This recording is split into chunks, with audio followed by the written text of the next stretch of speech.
Hello there, and welcome to another edition of Cutler Corner. I'm State Representative Josh Cutler, proud to represent the towns of Duxbury, Pembroke, and Hanson. We have a great guest for you this month. My guest is Secretary of Department of Veterans Services, Mr. Coleman. Thank you.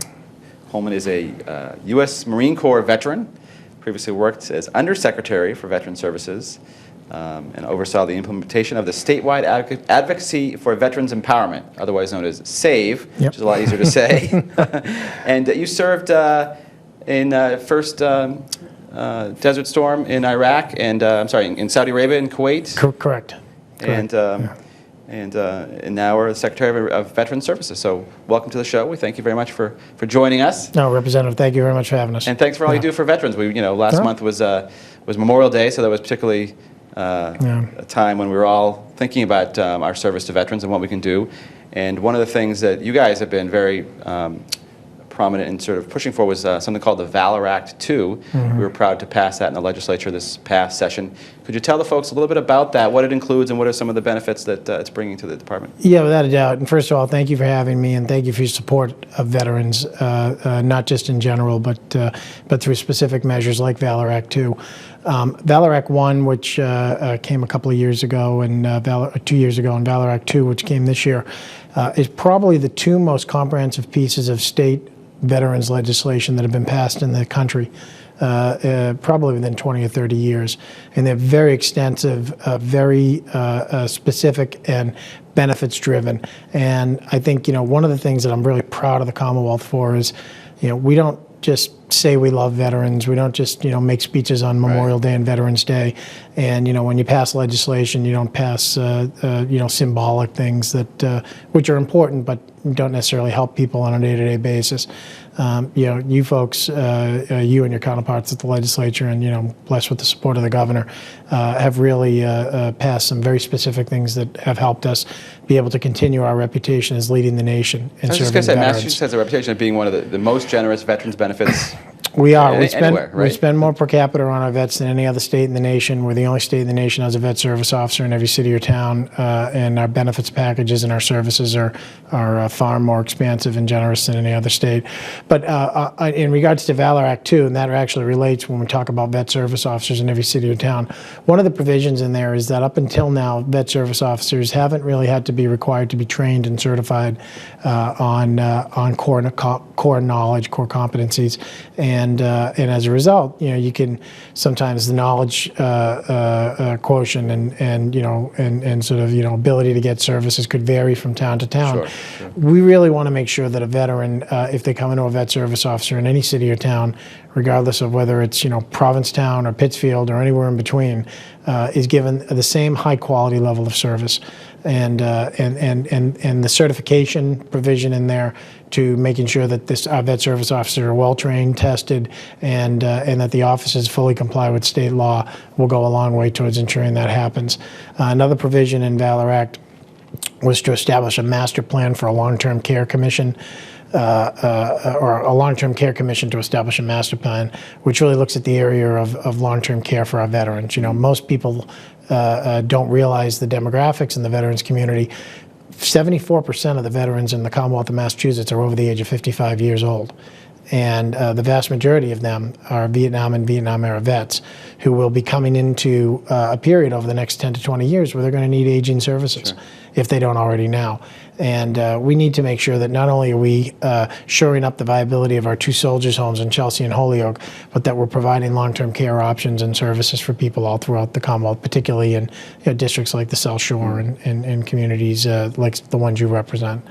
At the other end of the spectrum, there's some good things, educational aspects of the Valor Act II that help some of our younger veterans who might have to be called in the service and come back. Can you tell us about that? Yeah, sure. So one of the provisions was that if a veteran is called up for active duty or deployed while they're in school, that they don't receive any financial penalties or academic penalties as a result of that, and that we kind of sort of freeze their placeholder right there in terms of where they were and allow them to return when they come back from service and be able to finish that course without any financial or academic You might have had a policy. situation before where someone that was serving and got called up in the middle of a semester, might have to leave, and then they come back and they forfeit the They tuition forfeit the fees. credits, they forfeit the tuition, maybe they got an incomplete, which could affect their transcript. So, we feel this is a fair way, particularly because these are folks, they're not volunteering to go overseas. I mean, they're being called to do their duty. And it's interesting because student vets are the fastest growing segment of our vets of our student population. We're getting a tremendous influx of student vets here because of the great higher education institutions in the Commonwealth, particularly public higher ed institutions and community college network. And we want to make sure those folks feel supported and know we value them. Not just because it's the right thing to do, because it's the smart thing to do, because those folks are well motivated, disciplined, highly trained. They make fantastic students, and when they come out, we want them to be in our workforce, we want them to start businesses, and we want them to contribute to our society. One of the other aspects of the bill, unfortunately, an unpleasant aspect, is that occasionally we've seen circumstances where there have been protests at the funerals of military personnel, and one of the bill, I believe, includes some additional penalties to help try to prevent that. Correct. Provisions for extending the exclusion zone for protests at military funerals and additional penalties for folks. It's a shame that we even have to violate address that, but it really is. I mean, I work quite closely with our Gold Star families. In fact, we talk about vet service officers in the town of Pembroke. Dave McPhillips. Dave McPhillips. Yep. His son Brian, a fellow Marine, fellow BC high grad, was killed in action. And I work with a lot of Gold Star families. These people have given so much to this nation, sacrifice, devotion. For them, Memorial Day is every day, and that pain never decreases. And the fact that I only wish some of these people that engage in this behavior could spend some time with these folks and see the kind of pain that they're causing. I would hope that would address it. But I'm glad the legislature did take steps to ensure that we protect these families. Moving on to. Just at the local level, we talked about some of the veterans agents are one of the few states that have the level of service that we do. For folks who may be veterans or family members of veterans who may be new, kind of want to unsure about what the steps to take to get services, what's out there, what's available, what are some of the things that people might want to avail themselves of? Sure. So every city or town has to have a vet service officer. Some cities and towns have combined to make districts, but they do have to have access available in the town to that vet service officer. If your population is under 12,000, it can be a part-time position. Over 12,000, it needs to be a full-time position with office hours at the town, not full-time available. It needs to be located at town hall or some office where people can access them on a daily basis. And what people can do is go in there. If you're a veteran or a dependent of a veteran, mostly it's widows or widowers, people who are married to someone. Even if the person themselves is deceased, they can get potentially financial benefits, help with medical assistance, help with VA claims, help with tracking down military records, property tax abatements, a whole bunch of services and benefits. And I would encourage, and we say the word veteran, and sometimes that gets misconstrued. People think, oh, well, I didn't serve in a combat zone, or I was only in for 2 years. You are still a veteran, technically, under Massachusetts law. So, if you ever served in the military, I would really encourage you to make an appointment, call your vet service officer, go down, apply for benefits. It is your statutory right to have them take an application. They cannot refuse to take an application. And if they're denying or providing you benefits, they have to give you paperwork that says what their determination is. So you should get out and apply for benefits, particularly if you're a senior. If you're a senior in public housing and you were ever either served in the military or married to someone who served in the military, that's you are probably going to be eligible for a lot of stuff, and you need to get down there and find those people and make an appointment with them and have them give you the benefits that you've earned. And so for veterans who may have unfortunately fallen on hard times or dealing with foreclosure issues of that sort of nature, are there special programs that can help veterans in those situations as well? Oh yeah, absolutely. I mean that vet service officer is authorized to provide cash benefits, including help with if there's some arrearages and mortgages or rents or things of that nature, case by case basis. But they can provide that funding, and we reimburse them anywhere between 75 to 100% at the state level. So and it's not a program that a certain amount of people can qualify for, and then it's statutorily an earned benefit for veterans. So they have to provide it. It's their honor and their privilege to provide it. It's our honor and our privilege to work with them in providing it. So people should, if they find themselves falling on hard times, don't wait. Get out and talk to your VSO. Examine the programs and the services and the benefits that are out there, and try to get the help. Now, I can recall my dad was a veteran, and he always he never wanted to accept any veterans benefits. And I would always tell him, Dad, you've earned the right to do this. You should do so. How do you convince folks who are out there that it's not, there's not, it's there to help? Yeah. How do you to reach out to folks who may not reach out to you? Yeah, and I've heard people say this before, and it's especially older vets, World War II vets have said, Korean War vets, I don't want to take the benefits. I want to leave them for the young guys, right, so they can have them. I don't need them. So here's what I say to them. I say, number one, again, these are earned benefits. We're not giving you anything. We're making good on an IOU that we promise you. Number two, and this is more important, if you want to protect these benefits for future generations, you should know that the people that make the decisions on these things look at benefit utilization rates. How many people use the benefits? Is it necessary? Is there a demand for them? When people don't use the benefits, it makes it easier to take them away for future generations that may need them. So the best way to protect ensuring that benefits are there for the next generation is for us as veterans to make sure we're accessing, using everything that we've earned today, because that will demonstrate both to the legislature, both to the governor's office, and the bean counters especially, that these are things that are needed, necessary, wanted, and they need to be fully funded. So it's sort of the opposite of the concern. It's actually you actually might put it at risk if you don't take advantage of it. If you don't take advantage of it, yeah. So that's terrific. Well, we're going to take a break in a second. Sure. I wanted to talk about some of the resources that are available for returning veterans. I know we have a whole host of resources and concerns that are particular to those groups. We're going to take a quick break here. You've been watching Cutler Corner. This is Representative Josh Cutler, and we'll be right back. Hey everybody! Heart disease affects 1 in every 3 women in America, but you can fight back. There's no time to lose. Mothers, sisters, daughters, families, and friends, it's time to shout louder, stand stronger, and demand change. Let's go! To the Batmobile! Dang it. To the invisible jet! Dang it. Together, we can put an end to heart disease. It's time to go red for women. I could use your help. Yeah! Learn more from the American Heart Association at www.goredforwomen.org. And welcome back to Cutler Corner. I'm Representative Josh Cutler. And with me this month is my guest, Secretary Coleman, Secretary of Veterans Affairs.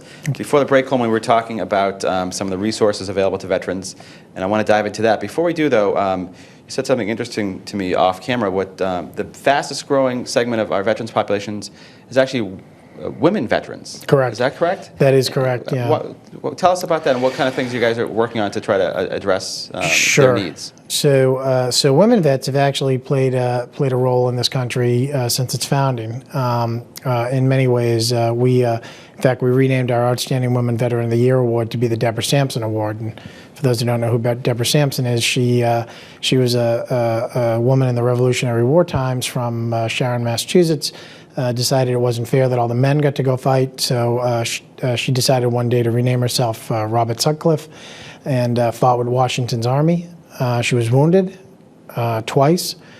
Her wounds became septic and infected, and had eventually, caused some great distress. She had to go to the regimental surgeon, who, lo and behold, discovered, she shouldn't be here.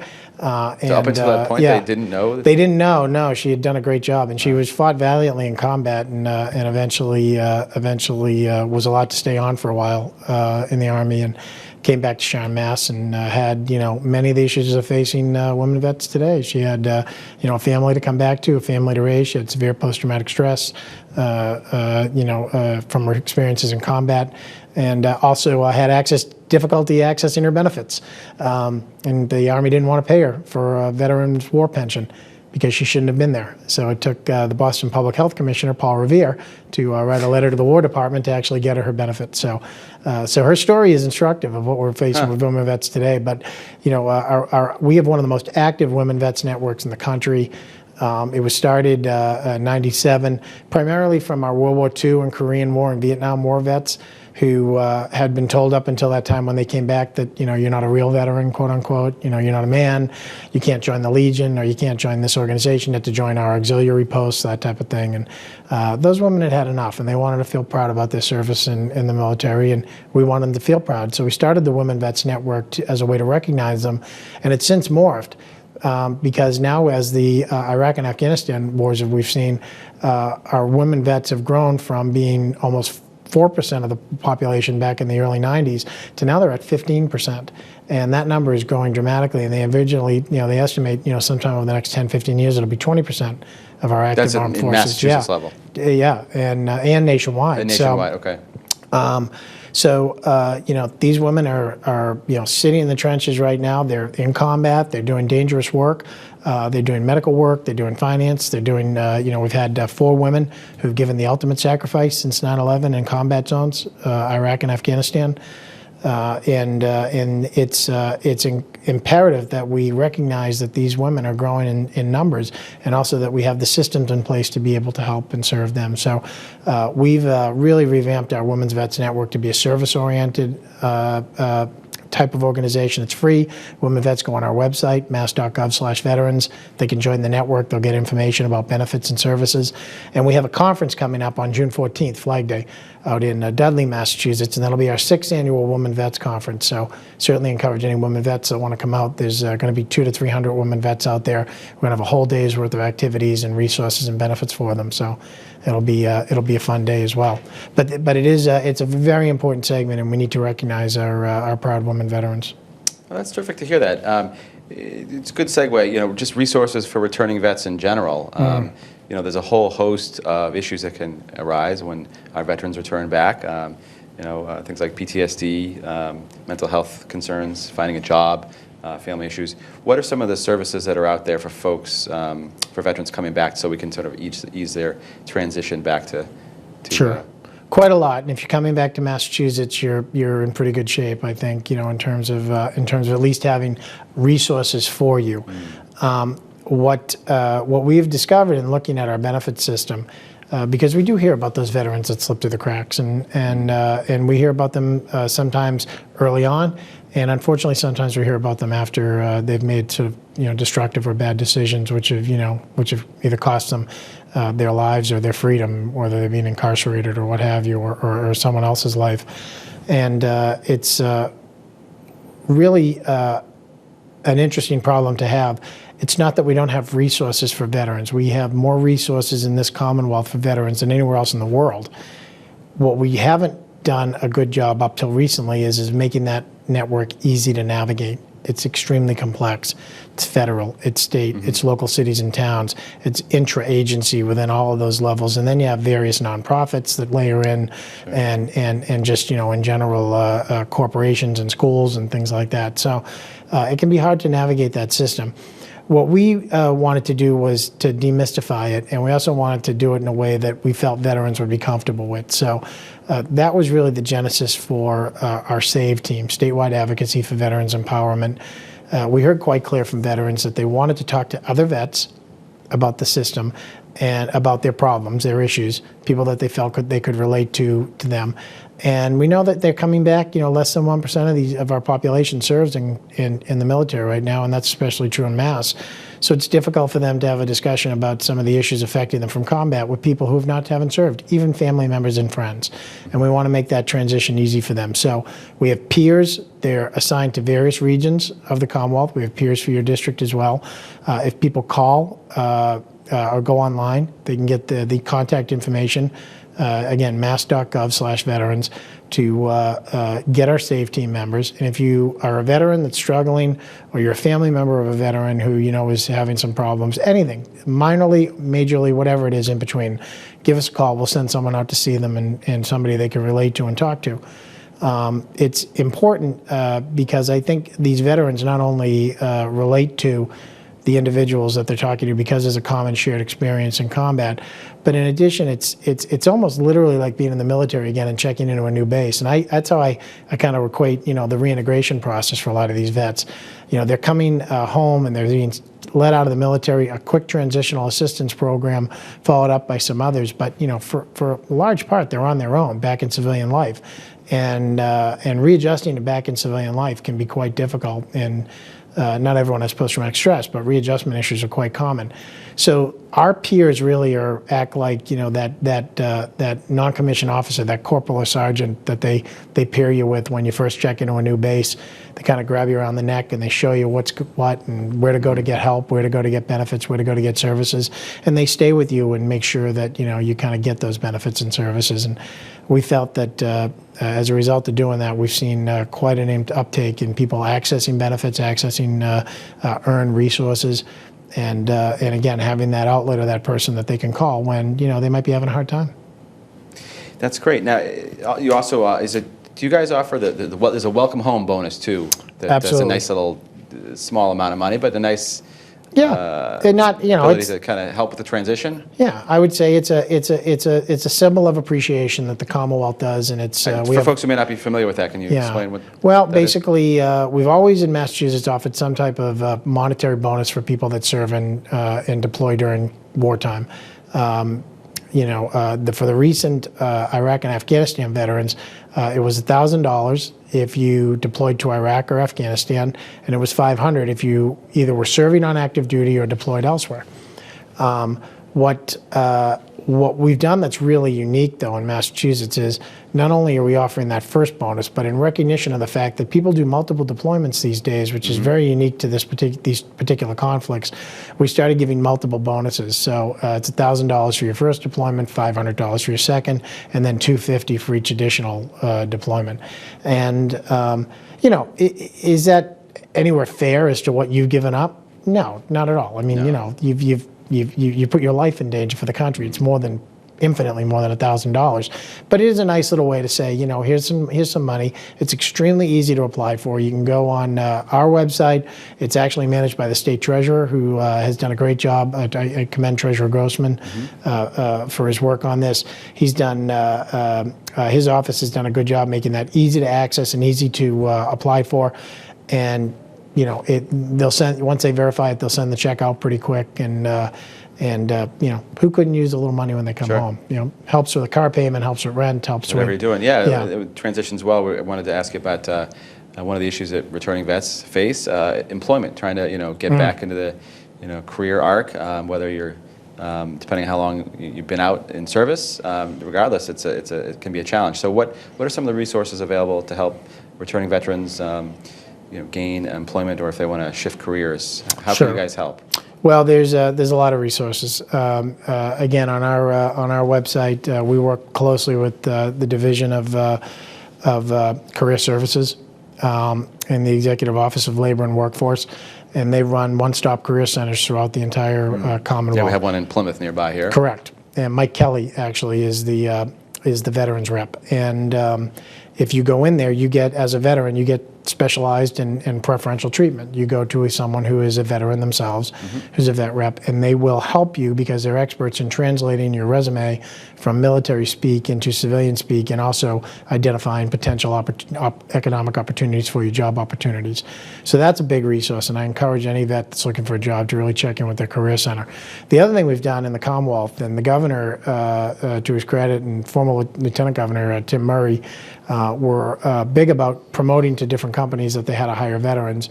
And I think one day looked back and said, what are we doing in our own shop in terms of the Commonwealth of Massachusetts? And we know civil service jobs like police, fire, first responders do tend to have a lot of vets that migrate there. But there's a lot of other jobs, as you know, within the Commonwealth. We're one of the, if not the largest, one of the largest employers in the whole state. And how many vets are we hiring? So we went through a process where we began to identify how many vets we have voluntarily, asked for self-identification in the Commonwealth, in the executive branch, and two, Human Resources Division partnered with us and several other agencies, so that we went out and we trained all the HR managers in all these different agencies, all these different secretariats, about veterans, how to translate military resumes, how to interview veterans. We gave them glossaries and toolkits and services that and resources they could use to identify vets. And the governor's been quite clear that he wants more veterans chosen to interview for these jobs, and he'd like to increase the number of vets that we have working for the Commonwealth. And we've seen an uptick, and it's been great actually. A lot of the HR people have said, I got this resume and I didn't understand what it meant because it was all in military speak, and I was going to, chuck it aside. But when I translated it and used your resources and your tools, this was actually the best candidate for the job. And so those stories are really heartwarming, and I think go a long way to showing us that we're on the right track, and we want to keep those vets employed, not just because it's good for the soul, but it's great for the bottom line. They're great employees, and you want them in your place of business. They're dependable, they're mission driven, they work in a structure, chain of command, and innovative, creative, and they're folks that are loyal. And they were loyal to the service, and they'll be loyal to your place of employment as well. We've been seeing that actually in the legislature as well. We have a new colleague who's a veteran. I actually sit next to Rep. Paracella from Beverly, who's a veteran, and obviously Representative Naughton. So it's good to add those voices because they bring a voice that none of us can. It's interesting. You look at state government, you look at the legislature, you look at the governor's office, even the cabinets, and I think 50 years ago would have been unheard of if people didn't have military service. People would have wondered what happened? Why didn't you serve? And but it shows you with the advent of an all-military force and just the way we've redefined combat and troops that we need, troop strength, our veteran population is rapidly decreasing. And we have one of the smaller we're the largest in New England, but the New England region in general has one of the smallest vet populations in the country, and that number is diminishing quite rapidly, actually, as we unfortunately lose our World War II and Korean War vets.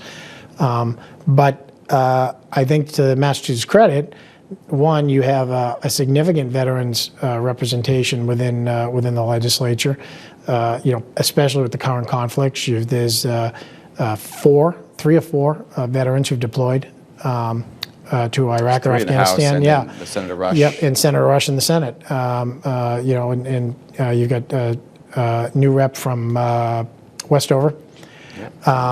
And Representative Paracella, Representative Naughton deployed to Iraq and Afghanistan. So it's pretty interesting, and it's good to have that type of representation within the legislature. I think it's helpful when we're structuring policy. We're almost out of time, but we've talked a lot about veterans. I'm curious just to get your take, having served yourself. What advice might you give to someone out there who's not a veteran, who's thinking about going into military service, maybe a younger person? What advice would you give them? It's an individual choice. It's not for everyone. It was the best decision I ever made, career-wise, or at least professionally development-wise. But it's you should join for the right reasons. First off, I think people need to have a realistic picture of what the military is. We think of veterans and we think of Kevlar helmets, flak jackets, and M16A2 rifles and foxholes. When you take the totality of the armed forces, that's a smaller population of what they do. There are a lot of economic opportunities in the military for medical, transportation, administration, logistics, aviation, avionics, electronics, construction, across the board. So if you're interested in those things, but it is a way of life. It's not a it's not a job. It's an adventure, Sure. as the Navy used to say. But it's really you're committing yourself to a way of life. You're committing yourself almost to a new family. Last plug for the website, once again, is? Sure. mass.gov/veterans, or our web portal is massvetsadvisor.org. Great. Well, we're out of time, unfortunately. I want to thank my guest, Secretary Coleman Nee. Thank you. This is Cutler Corner, and I'm Representative Josh Cutler. Thanks for tuning in. We'll see you next month.